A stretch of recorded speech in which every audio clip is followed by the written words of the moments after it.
Hi, Lynn Barrette here, licensed clinical therapist and spiritual counselor, and I'm coming to you to talk to you about why we should work on things that have happened to us in our history. So I hear from a lot of people in my practice and in classes and workshops that I lead that they don't know why they should work on something that happened years and years ago, maybe in their childhood, maybe in their teens, maybe in their 20s even. And so now they're in their 30s, 40s, 50s, 60s, 70s, 80s, wondering, well, I don't even need to go back there. It's over, it's done with, I'm over it. I just want to know why I'm having these challenges today, right? So I want to talk to you about why those things come up for us and why we need to work on them and how things are set up in our psyche, in our consciousness, versus how we're taught about time in school, right? So in school, we are taught that history is on a timeline where, here we are today and situation A happened 30 years ago, and that's a long time. So there's this physical distance that we have from that experience, so we think. And in time-wise, in the way we measure time, we do. But in our consciousness, we carry all of that around with us all the time. All the experiences we've had, all the decisions, attitudes, beliefs, emotional energy around those experiences, we carry all of that, just like we carry our knowledge. When we learn something new, we contain that information. That goes with us. Just because I learned what 1 + 1 was way back in first grade, and now they're learning it in preschool, right? But when I was a kid, we learned that in first grade.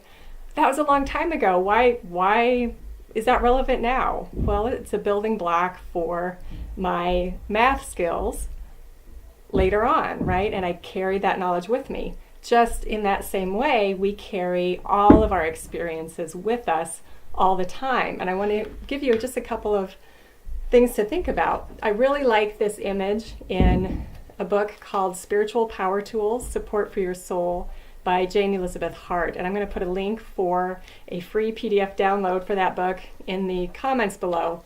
But I want you to look at this. It's an iceberg image. You can't see it very well. There we go.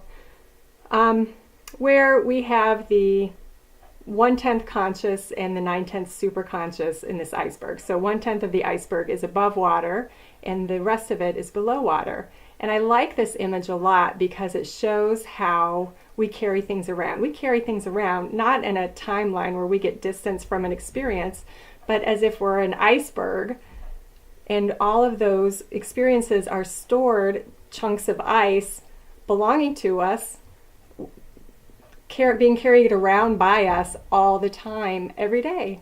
So if we have something that occurs outside of us today that goes into our brains process it.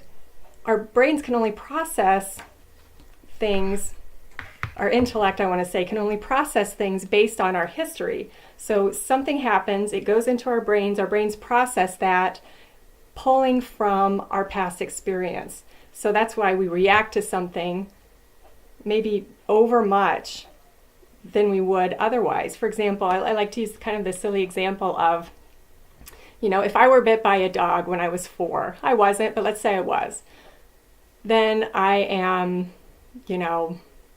working in my office one day and I hear a dog barking.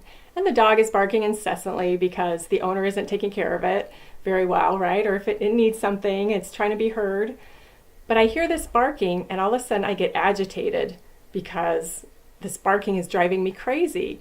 And I can't think, and I'm working myself up. I can feel it in my body and my stomach and I'm clenching, just wanting them to take care of that dog.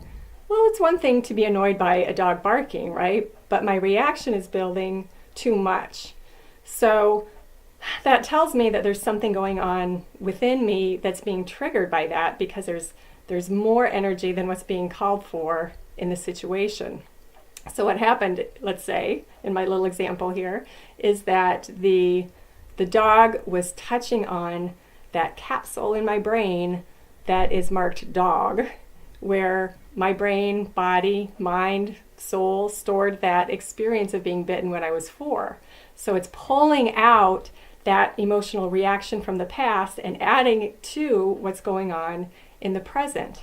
Now I can work on my feelings in the present about the dog, But most likely, if I'm honest with myself, if I'm aware, if I'm working and open deeply enough to finding out really where that reaction is coming from, eventually, if I've forgotten that I got bit by a dog, maybe I didn't, that's something hard to forget even for a 4-year-old, then I can find out that past experience, work on relieving the emotional energy around that old experience, and then healing, right? So then the next time I hear a dog, my reaction's going to be different. Maybe I still won't like it very much.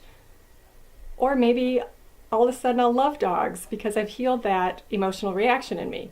Who knows what's going to happen? But that healing work is the main thing. It doesn't matter what happens after that. It's that healing work that is the important part.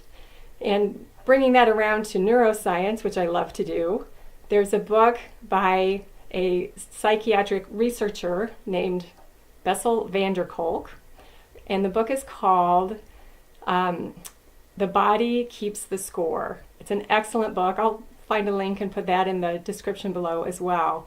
But the name of the book, The Body Keeps the Score, is a beautiful way to sum up what we're talking about here, where we carry in mind and body, emotional body, mental body, all the experiences we've ever gone through. And there's a way to heal that. We can talk about that in some other videos, but when we work on those past experiences, we can heal them and release that stored stuff that we're carrying around in our iceberg all the time and move forward in a different way. We free up that old stuck energy, those stuck places within us, and we're able to use that energy to support more positive and constructive things in our lives. So that's why we work on our history. That's why we work on our past. So if you have any questions, feel free to email me or leave them in the comments below. And I always love to hear from people and answer whatever questions you might have. So thanks for watching.